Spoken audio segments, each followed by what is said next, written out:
Hi everyone, my name is Raveena Ali and I'm a senior at Atlanta Girls School here in Atlanta, and I have had the humble honor and true pleasure of knowing Miss Joan ever since I was 6 years old. So for the past 11 years, I'm 17 now.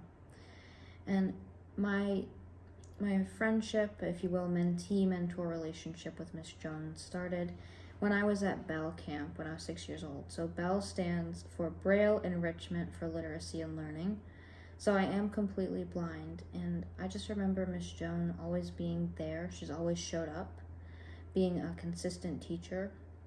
She facilitated many of our reading lessons, would do story time together, and some of my fondest memories are of Miss Joan making us laugh and always finding the most creative ways to engage us in learning Braille together. For example, like we did a twister game to represent the Braille solve. That was really fun. And what else? So at Bell, again, always being a consistent teacher. She's one of those people who just really knows how to go with the flow and is really adaptable, very patient, is extremely good at working with young kids and kids of all ages, and truly fosters independence within the blind community. She always, one of the things I always appreciated about Miss Joan is that she never will just be like, oh, I'll do it for you. She will always show us how to do it, and will always encourage and support us till the end, until we make it. So as a blind student, that has been very encouraging to have a mentor like Miss Joan. Additionally, I'm part of a program that she started called SEEDS, which stands for Sisters Empowering Each Other Determined to Succeed.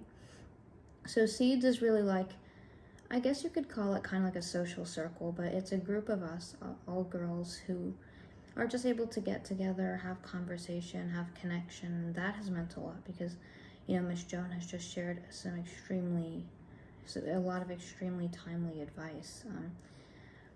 And also engaged us in service projects, jewelry making, engaged us in many different activities that have just strengthened our connection. So she has been a catalyst for many lasting friendships as well.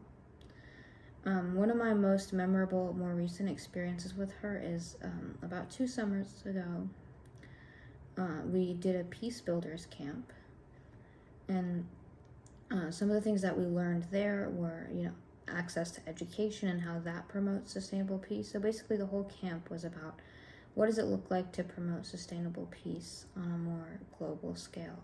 I would highly recommend this to anyone. It's a great program, and Miss Joan was the one who recommended, and she was like, let's do this together. I was like, yes. So we really share that passion for social justice, for generally promoting peace. And she also introduced me to another program called Peace Jam, which I did like an 8-week course with them. It was virtual, but it was in May of 2023. And again, we kind of talked about finding your passion, finding your why. So Miss Joan has really helped to ground me in this sense of purpose, and really helped to ground me in this vision that I have for a more equitable world for all, and help me find that why and that passion through being with her and learning from her insights. And as I kind of wrap up here, I just want to highlight that Miss Joan, I've met a lot of people, and Miss Joan has such a heart for service that I have always admired. She's an incredibly compassionate and empathic person who, from the time you meet her, you feel comfortable. She is an empathic listener, an extraordinary mentor, and most of all, she's a fierce advocate for the blind community, and someone I will always look up to and admire. Thank you.